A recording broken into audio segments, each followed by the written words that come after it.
Size yapılan iftiralar ve isnatlar, zalimane muameleler, derdestler, tehcirler, taipler, tahkirler, tezifler, hatta tepeden bütün binip yok etme mülahazaları.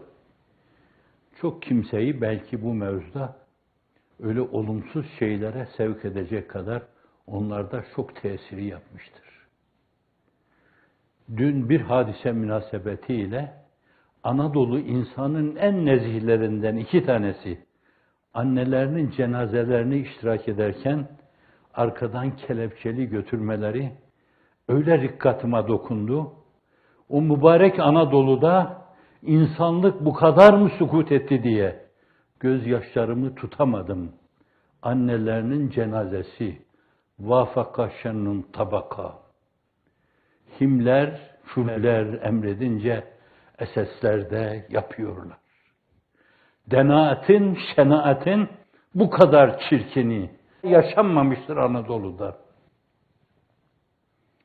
Ama bütün bunları bazı kimselerin karakterlerine verecek, halk ifadesiyle diyeyim, es geçeceksiniz. Yoksa her şeyi alır içinize dert ederseniz şayet, yapmanız gerekli olan şeyi yapamazsınız.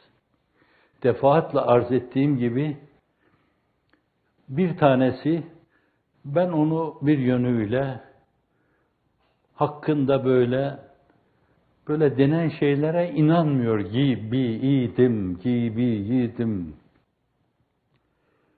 Bunlar fırak-ı dalle demesiyle taşlar yerine oturdu. Demek ki gerçekten dönmüş gibi görünmüş kılık kıyafetle.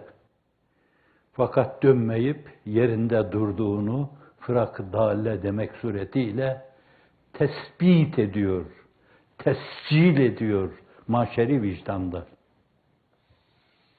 Allah gerçekten kendine dönmeye muvaffak eylesin diyeyim. Biz değil öyle sadece bir basit ilmihalle, onların öğrendikleri gibi kitapların fihristine bakarak, fişleyerek, işleyerek, ortaya kitap koyup kariyer yapan insan değil.